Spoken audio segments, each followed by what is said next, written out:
Olá, bem-vindos de volta às nossas Inove Talks.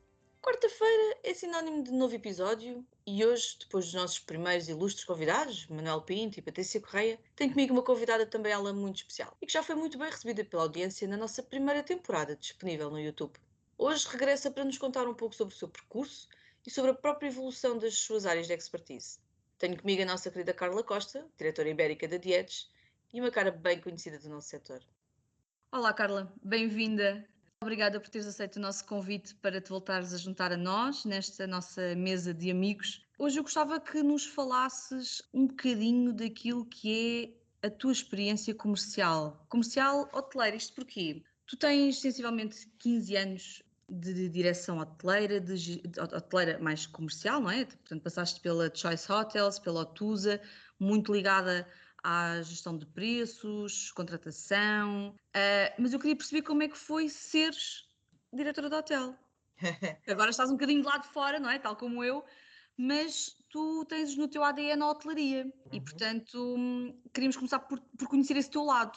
Olá, muito obrigada pelo convite novamente. Acho que é sempre bom conversar convosco. O meu primeiro parceiro, aqui no caso da Avel Pro, e pronto, espero que seja por muitos e muitos anos. Vou-te corrigir, Zélia. Eu estou há 30 anos na hotelaria, portanto, eu comecei em 1991, cá em Portugal, e sim, e comecei exatamente em hotelaria. Portanto, isto para fazer um flashback. Como é que eu entro na hotelaria? Eu vou para Londres. Quando termino aqui a escola, porque naquela altura era aquela coisa Portugal, ficar, não ficar, as oportunidades, ir para a universidade aqui, não ir. Pronto, então eu decidi, que eu conhecia Londres e decidi ir para Londres. E quando fui para Londres, portanto comecei a estudar. Claro que aquilo, dinheiro, Londres vivia, pronto, estava um bocadinho acima das possibilidades de uma estudante. Mas E foste então estudar o quê, Carla? fui aperfeiçoar o meu inglês. Arranjei um emprego, portanto, eu estudava e trabalhava part-time e arranjei aonde? Londres, restauração.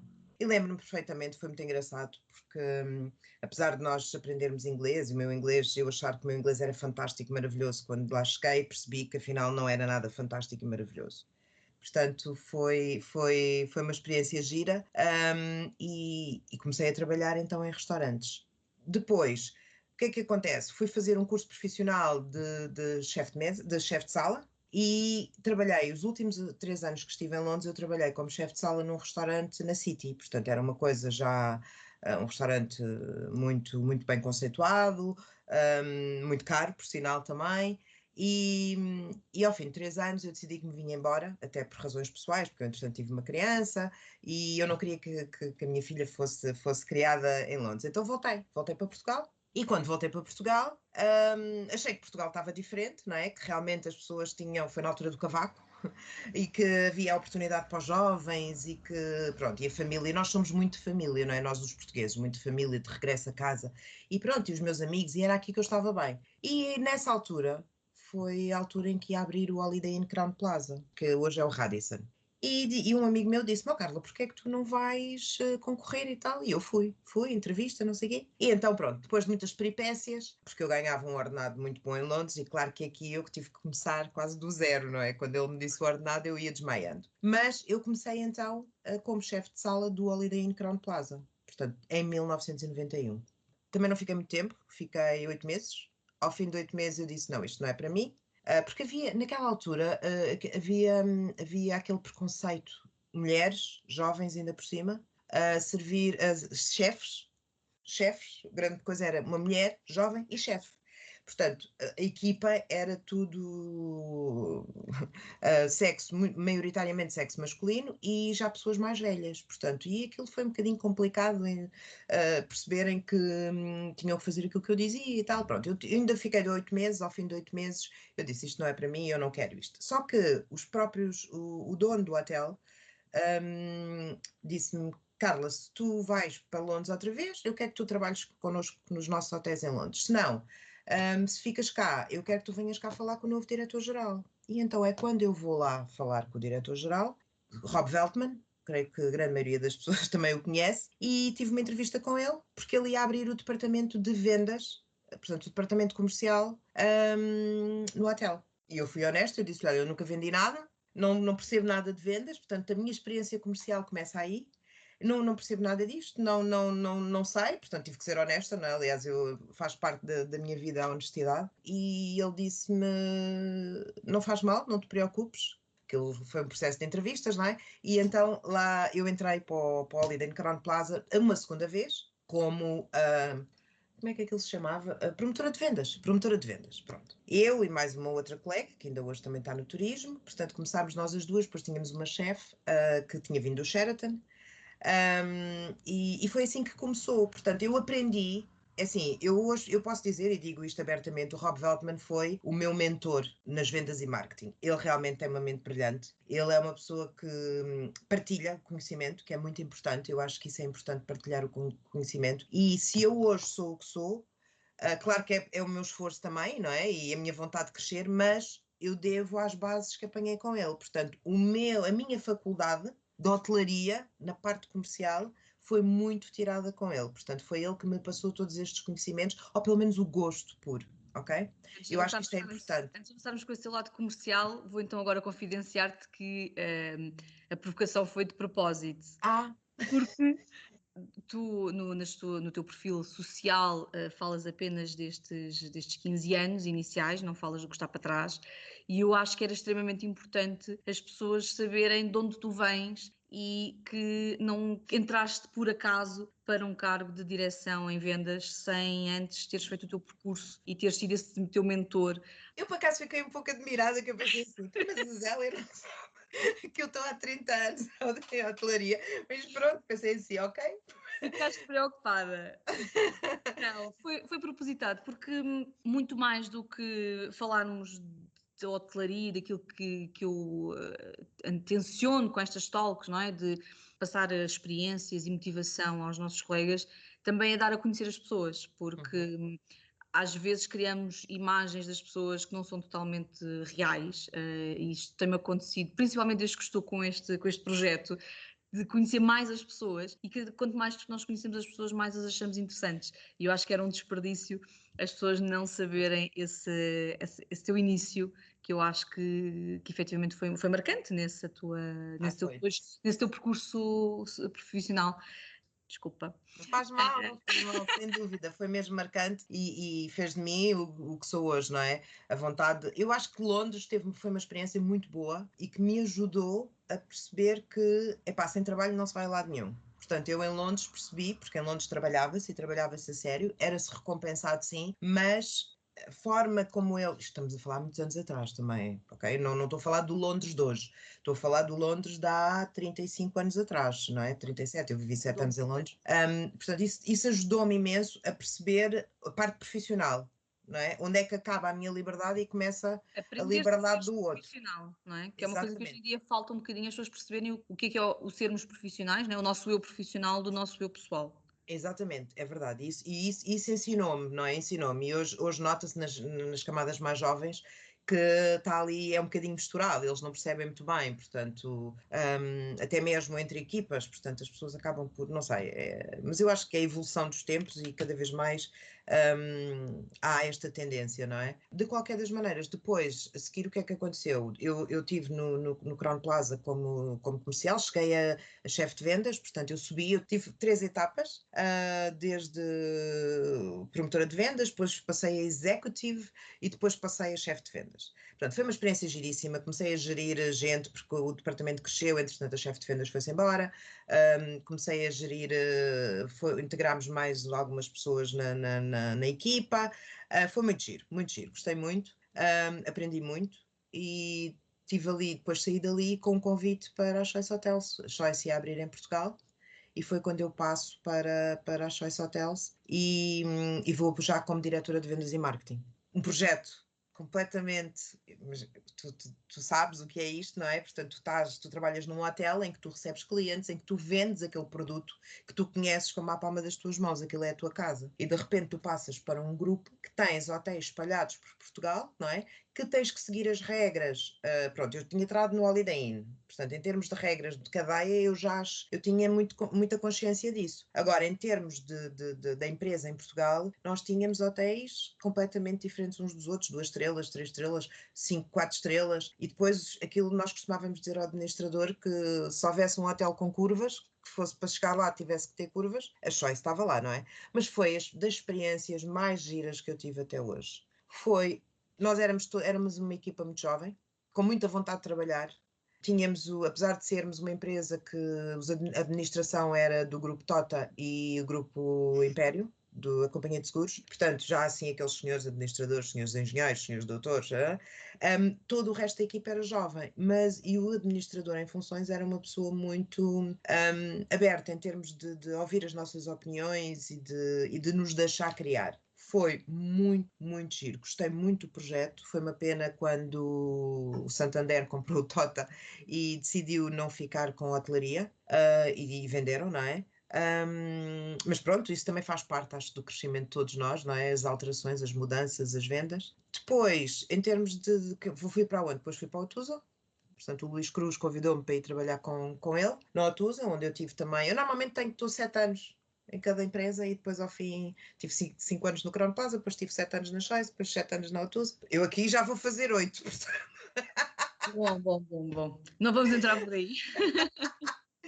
Mas é verdade, tem sido assim um bocadinho. Depois estive na Otusa, que foi uma experiência também muito interessante. Porquê? Porque era ver o outro lado, que eu nunca tinha visto, não é? Enquanto eu sempre fui hoteleira, sempre estive dentro dos hotéis e perceber um bocadinho a parte do hotel, o que era preciso, até a parte operacional, não é? Embora eu nunca tivesse estado, a não ser na parte do F&B, mas pronto, nunca tive na parte operacional, recepção, mas tinha que perceber como é que aquilo funcionava, porque nós vendíamos, não é? Nós vendíamos, tínhamos de trabalhar em equipa.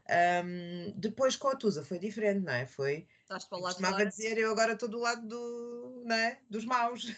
E foi uma experiência gira. Também, claro que o conhecimento e o facto de eu ter sido hoteleira até então ajudou muito. Porquê? Porque eu conhecia muita gente. Eu no fundo, os meus clientes, ainda hoje, os meus clientes eram os meus amigos de feiras, os meus amigos de batalha, os meus amigos de hotelaria, não é? Que cresceram comigo na hotelaria também. E isso, muitas vezes, a confiança e o facto de tu teres, saberes que aquela pessoa ali não te vai enganar, é uma mais-valia dentro das empresas. Porque não é? Há pessoas que têm cara, há outras que não. Eu sou das que não tenho cara. Eu nunca engano as pessoas. Eu tento sempre ir pela parte da honestidade e se não tenho, não tenho. Se tenho. Se é possível, é. Pode ser uma postura que não te dá resultados imediatos, ou não Exato. tão imediatos, mas que a longo prazo se tornam muito mais sólidos e com resultados muito, muito melhores. Mas, Carla, conta-nos como é que era ser diretora de vendas e marketing. Estamos a falar de 95 a 2002, portanto, estamos a falar aqui de 20 anos, em que muita coisa mudou. Como é que era ser diretora de vendas na altura? Olha, Como é que era o teu dia-a-dia, as tuas dificuldades, os teus desafios?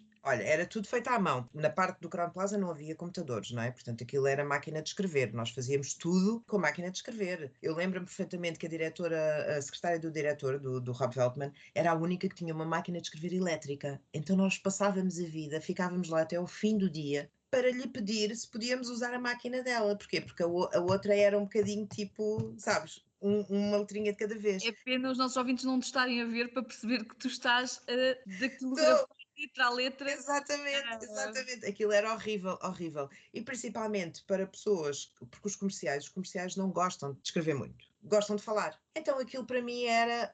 Eu dizia sempre: eu quero uma secretária de 2 pernas. Eu quero uma secretária de 2 pernas porque eu falar, falo. Agora, para estar a escrever, isto é horrível. Odeio fazer estas coisas. Nós Quando fazíamos.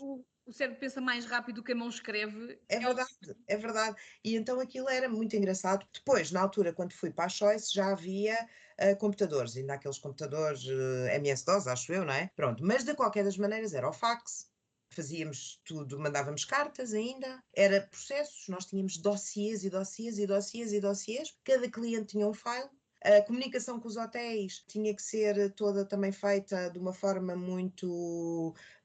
Guardávamos tudo, tínhamos um arquivo imenso. Nós na Choice tínhamos um armazém só para arquivo. Portanto, hoje em dia Não tem nada a ver. Hoje em dia tu não precisas, quer dizer, tu tens um bloco de notas para te lembrares das coisas e para pôr as coisas mais importantes, porque tu com o computador, com os telefones, com a internet, tu consegues fazer tudo. Portanto, e, aliás, nota-se com esta pandemia, não é? Portanto, a vida de comercial na altura era mais trabalhosa, não era mais complicada, era mais trabalhosa. Mas olha que era mais gira, porque havia muito mais necessidade de estarmos juntos, de vermos as pessoas. Porque era muito. Hoje em dia, tu pegas, escreves um e-mail e se calhar a pessoa responde e tu resolves o assunto. Naquela altura, tu tinhas que ligar, tinhas que falar, tinhas que ir visitar. Havia ali uma proximidade maior entre as pessoas. Exatamente, convidar as pessoas.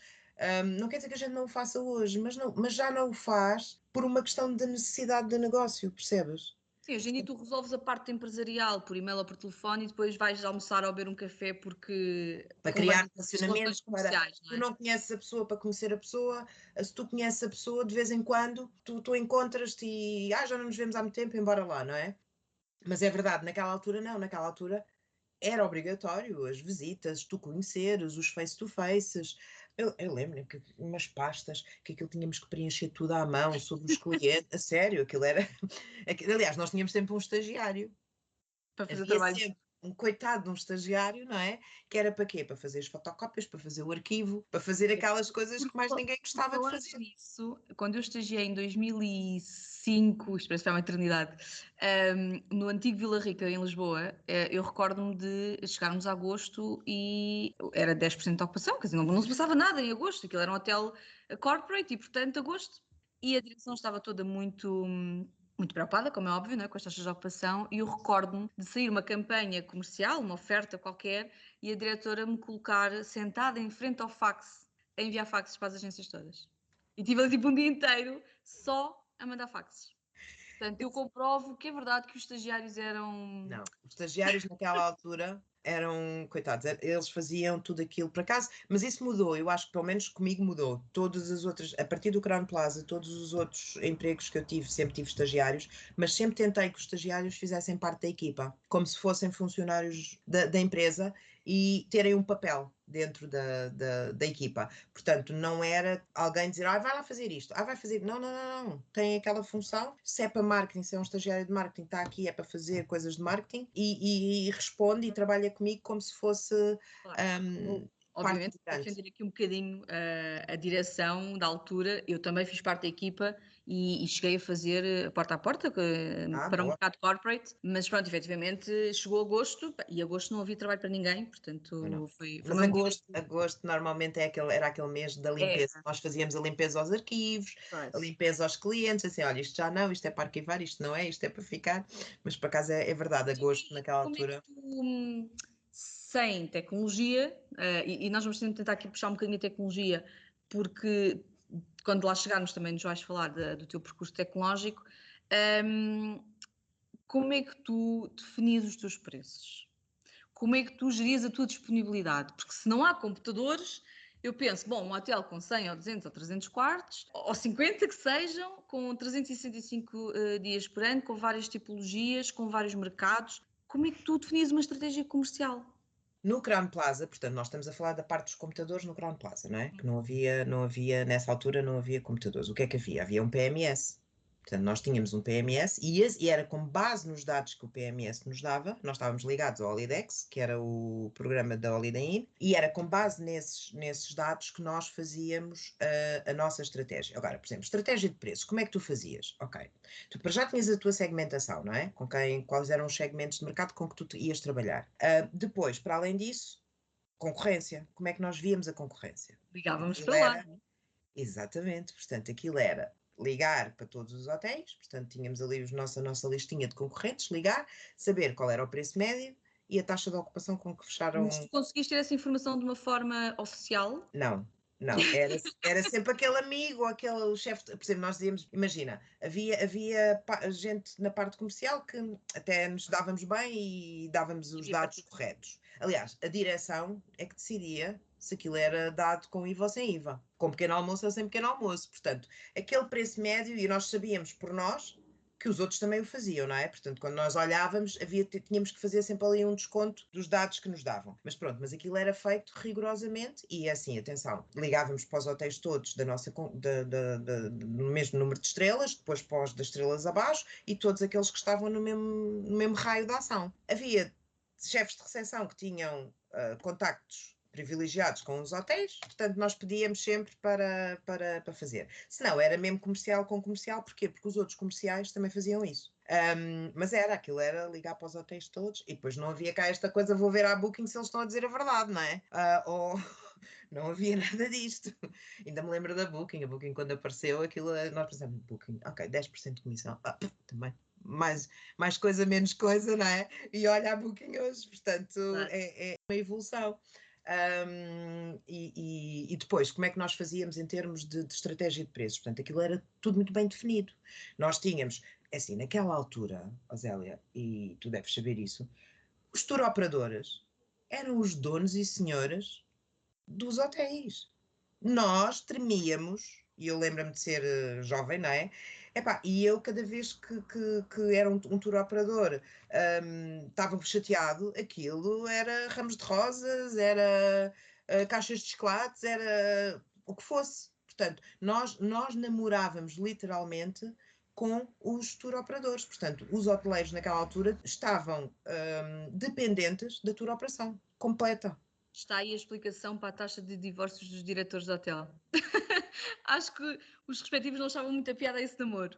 Pois, mas é verdade, mas havia, aquilo era, eles foram muito importantes para o crescimento do turismo para Portugal, portanto eles traziam negócio para Portugal, eles iam lá, eram eles que iam lá fora, não é? Nós íamos às feiras, mas sabíamos que tínhamos que respeitar A, B ou C que representava aquele tour operador internacional, não é? Portanto, nós sabíamos que naquele mercado nós não podíamos lá ir fazer promoção, mas não era ir direto, portanto não íamos cá direto, não íamos buscar negócio e nessa altura havia muito respeito com isso, até mesmo nos preços. Tu davas a um operador, tu tinhas o teu preço RAC, não é? Que hoje em dia já não há preços RACs, mas pronto, tinhas o teu preço RAC, o teu preço tabela. E sobre aquele preço o operador tinha 30%. Portanto, o preço do operador era menos 30%. E tu sabias que não podias vender nem abaixo e tinhas que ter ali uma margem. Portanto, tu não podias vender a menos 30% a uma agência. Tu tinhas que lhe dar ali pelo menos uma margem de 10, 15%. Porque, atenção, nos contratos, muitos contratos tinham algumas cláusulas em que nós não podíamos. Olha, eu lembro-me que tive muitas dores de barriga quando uma vez fui contratar para o Algarve, porque eu nunca tinha contratado garantias. E nós tínhamos na Choice, tivemos de repente lá uma unidade que trabalhava em garantia. Eu fui a uma reunião com um operador estrangeiro e com o representante local. Eu até dores de barriga fiquei, a sério, eu doía-me o estômago, eu doía-me tudo quando ele me disse o valor, porque repara, eu tinha vindo de um hotel que na altura vendia os quartos a 17 contos e passei para uma cadeia hoteleira que tinha quartos à venda por 2.500, 3 contos, não é? Contos. Eu até me custa a dizer já os contos. Portanto, para mim aquilo fazia muita confusão, vender 2.500, meia pensão, quer dizer, eu dizia assim, fogo, então só vendo um quarto a 17 contos, já a preço especial, não é? Claro, Portanto, mas as aquilo para garantias mim tinham era uma muito. contrapartida financeira que ajudava ali a criar um equilíbrio, não é? Exatamente. Mas pronto, mas isso, no fundo, a parte da contratação hoje em dia está muito mais simplificada. A história do channel manager, a história eu não apanhei nada disto, como é óbvio, não é?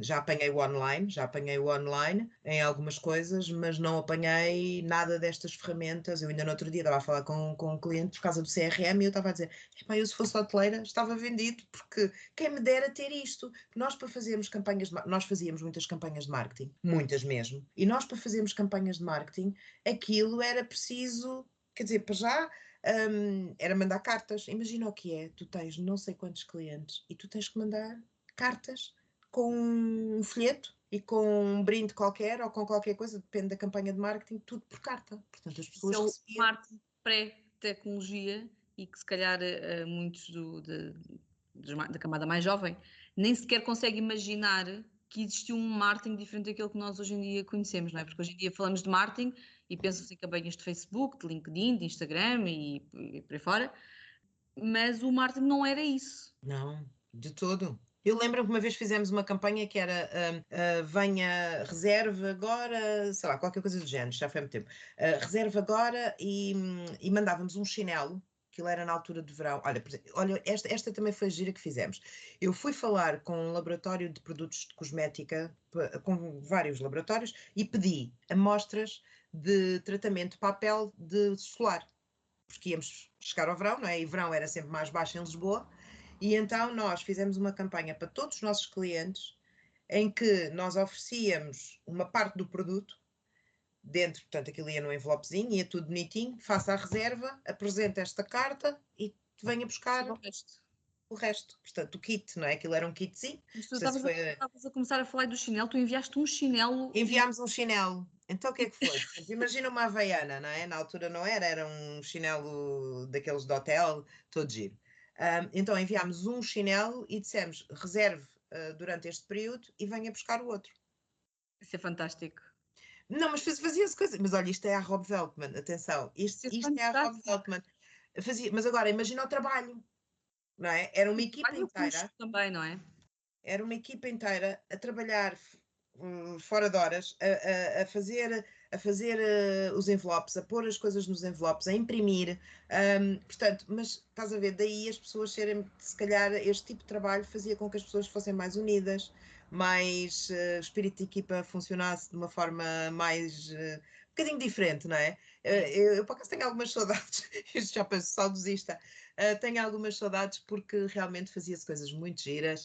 E toda a gente colaborava e toda a gente achava giro. Depois no final daquilo tudo íamos todos para o bar beber um gin, o diretor a agradecer e a dizer, epá, bom trabalho, muito bem, e não sei o quê. E depois era ver o retorno dessas campanhas, que também era muito engraçado, não é? Porque nós, como eles tinham que trazer... fantástico o cliente chegar à recepção de chinelo na mão, não é? Com chinelo, exatamente, é verdade. Mas fizemos muitas coisas, muitas coisas mesmo, na Choice também. E pronto, e era tudo manual, era tudo pensado, depois tinha que ser feito. Hoje não, hoje tu chegas aqui e vais ao computador e crias uma newsletter e pões lá um código a dizer com este código consegue X% ou tem direito a um brinde X e pronto. E é enviar, não é? É só carregar no botão. Se achas que tem o mesmo tipo de impacto? Olha, depende qual é o teu target, depende para quem é que tu estás a enviar. Eu acho que se for para as camadas mais jovens, tem muito impacto tudo o que é internet. Se for para uma geração como a minha ou antes da minha, tem muito mais impacto a parte do papel, porque assim, parecendo que não, eu, por exemplo, eu ainda hoje gosto de ler livros, gosto de ler papel.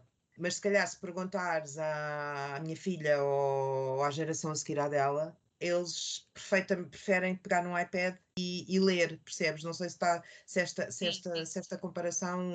Eu acho que essa comparação eu concordo completamente. O que me faz aqui alguma dúvida que resulte essa metodologia aos dias de hoje é que tu tinhas no passado a informação não circulava como hoje em dia, não é? E, portanto, a pessoa viajava para o mesmo destino ou para os mesmos hotéis com uma maior frequência do que acontece hoje, porque tu tens muito mais destinos, muito mais informação, queres viajar muito mais e, se calhar, mesmo que vás para o mesmo destino, queres experimentar unidades hoteleiras diferentes.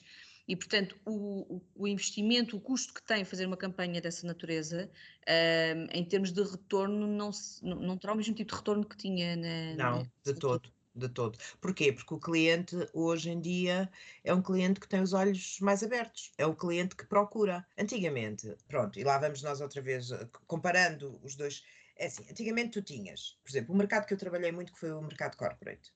No mercado corporate, tu namoravas a empresa, conseguias assinar um contrato, mas conforme tu assinavas, havia mais 3 ou 4 hotéis que assinavam um contrato, ok? Então, como é que tu conseguias que as reservas fossem para o teu hotel? Era saber quem era a secretária, quem era a pessoa que fazia as reservas e essa pessoa era a tua melhor amiga. Essa pessoa, eu cheguei a ter secretárias a ligarem-me a dizer assim, Carla, veio uma carta de um hotel não sei quê, mas eu já deitei fora, ele nem sequer vai ver, ele era o administrador. E eu, ai, obrigado, não sei quantas, não sei o quê. Oh, tem que vir almoçar comigo. Olha, vou passar aí, vou-lhe deixar. Pronto, portanto, funcionava muito assim. Havia pessoas que genuinamente gostavam e que havia ali uma empatia, não é? e que era bom o hotel, o sítio onde estava, e não tinha nada a ver com preferências entre comercial e secretária, não é?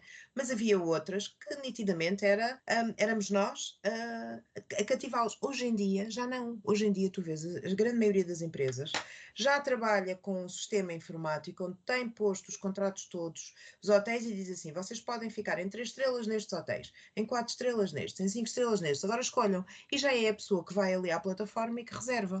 Claro. Estamos a falar de empresas, pronto, já com alguma dimensão, um número médio de pessoas. Em relação ao público em geral, é como eu, é como tu. Tu, quando queres ir viajar, tu vais ver os hotéis, tu vais à internet. A internet vai facilitar, no fundo, a informação. Nós, hoje em dia, temos a informação em qualquer lado, não é? Tu, hoje em dia, com um telefone tu consegues, estás numa fila à espera de qualquer coisa, estás em casa, estás na casa de banho e tu com o telefone estás a fazer pesquisas, não é? Portanto, faz parte do teu. Isto já faz parte de ti. Hoje em dia, tu já pensaste alguma vez o que é que eu faria se eu não tivesse um telemóvel? Pois. E eu ainda venho de uma geração que iniciou sem telemóvel, não é? Eu também, não é? Eu também. Mas, Não é? Eu lembro-me que andava para cima e para baixo na Choice, a visitar, a ver os hotéis e a ir aos hotéis, e não tínhamos telemóvel. Portanto, se acontecesse alguma coisa, era mesmo parar na próxima coisinha e ligar, não é? Eu lembro-me que uma vez fiquei, o carro, não sei o que aconteceu ao carro, mas fiquei parada e eu assim, e agora? O que é que eu faço? Não havia, não é? Portanto, aliás, havia telemóvel naquela altura, só que era caríssimo, e eram aqueles tijolos, não sei se te lembras, que andavam no carro. eu já não ah, sou desse tempo, mas já ouvi falar várias vezes mas e pronto, mas não era toda a gente que tinha, não é? Porque aquilo de facto, era era muito caro. caríssimo. Quando apareceram os telemóveis, era muito caro. Depois, hoje em dia, eu não me consigo, quer dizer, uma pessoa diz assim: pá, esqueci-me do telemóvel, pronto, lá tenho que ir buscar novamente, não é? Sim, reparas tudo porque sem telemóvel não dá. Não Não dá, parece portanto, a tecnologia faz parte de nós hoje em dia. E embora, por exemplo, eu costumo dizer, em termos da Diez, nós somos uma empresa de tecnologia, nós fabricamos tecnologia. A nossa tecnologia ajuda a que os diretores, os gestores, os revenues, e-commerce tenham mais tempo para se dedicarem a outras coisas. Portanto, facilita a parte do trabalho que antigamente era feita manualmente, as contas que se necessitava de fazer. Hoje em dia, tu chegas e tu consegues ligar 20, 30 canais a um sistema e automaticamente alterar. E mesmo assim, nem precisas lá ir alterar, porque se o teu PMS está ligado, aquilo funciona tudo em rede, não é? Antigamente se levavas 6 meses a fechar contrato com 30 operadores, não é? E hoje em dia, se calhar numa semana, consegues ter as 30 hotas ligadas a funcionar e a É vender em pleno. verdade, é verdade, é verdade. Portanto, está mais facilitado, como é óbvio. Agora, se tu me perguntas, é bom, isso é bom porque facilita o trabalho das pessoas. Tecnologia é muito importante. Eu considero que é muito importante e que às vezes fico um bocadinho assustada se a tecnologia, se nós não devemos de ter algum cuidado para que não tome conta de nós, ok? Não tenho dúvida nenhuma disso. Porque noutras áreas, e não estou a falar da hotelaria em específico, mas noutras áreas, eu no outro dia nós temos um cliente, nós Dietos temos um cliente que é o primeiro cliente que os funcionários são robôs. Claro que por trás do robô está ali alguém, não é? Mas o que é certo é que em vez de estarem duas, três pessoas, Está se uma calhar está monitorização. uma, não é? Eu tenho conhecimento de alguns hotéis que adotaram essa tecnologia dos robôs e foram fracassos, porque a hotelaria continua a ser um negócio de pessoas e para pessoas, e portanto não é todo o segmento de mercado que se adapta a esse estilo de hotelaria, e portanto é um risco, nós não podemos, de repente, é tudo tecnológico. Devemos sim, como tu estavas a dizer, utilizar tecnologia em nosso prol para termos mais tempo para fazer aquilo que sabemos fazer, que é receber clientes e recebê-los bem, e também gerir as nossas equipas, mas efetivamente passar para esse extremo parece-me um bocadinho arriscado. É verdade, é verdade. Isso é o que eu acho. Isso é o que eu acho. É a única parte que me assusta. E estamos a falar de hotelaria, como poderíamos falar de outro campo qualquer. Portanto, cada vez mais, eu acho que a tecnologia, mais uma vez, é importante, ajuda muito nas investigações, em tudo. Portanto, a comunicação hoje entre povos, entre países, entre pessoas, aliás, notou-se na pandemia, nós conseguimos comunicar todos, ninguém ficou parado, toda a gente continuou a trabalhar, mas temos que ter algum. Tenho ali um bocadinho de receio que às vezes não se tente fazer a mais. Pronto, mas isto também é um bocadinho espaço 1999, que a gente na altura víamos os filmes e achávamos, isto realmente, isto nunca vai acontecer. E o que é certo é que hoje em dia acontece. Eu não sei se tu te lembras, ainda a história de abrir e fechar as portas. Dos centros comerciais e dos sítios, Claro. nos hotéis, aquilo não existia. Nada.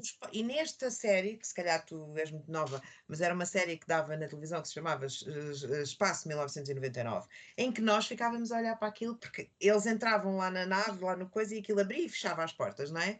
E nós hoje isso para nós é corriqueiro. Mas na altura não havia. Portanto, Mas nós conseguimos transpor isso muito facilmente para a hotelaria, e o exemplo que eu mais utilizo é o do Channel Manager, efetivamente, porque eu recordo-me, e não é 99, mas será 2007, 2008, 2010, portanto não é assim há tantos anos quanto isso, que a gestão dos canais online, e eu já tinha, sei lá, uns 30 pelo menos, eram geridos individualmente, no back-office da plataforma. Eu tinha 2 folhas A4, frente e verso, com o link, a password, o user, e de repente, principalmente no verão, no Algarve, quando começávamos a não ter disponibilidade, aquilo era lufa-lufa para fechar vendas e subir preços, e era tudo feito à mão, um a um. E de repente, em muito poucos anos, digamos que a liberalização do Channel Manager passou a ser acessível a todos. Isto são coisas que nós fazemos em segundos, literalmente, não é? Porque eu vou lá e apago e meto um 0 e ele automaticamente, seja no PMS ou diretamente no Channel Manager, ele automaticamente vai-me carregar todos os 30 ou 50 canais que eu tenho ligados. E, portanto, acho que é um excelente exemplo de como a tecnologia veio ajudar e facilitar e dar-nos tempo para fazer outras coisas. Portanto, conseguimos gerir melhor.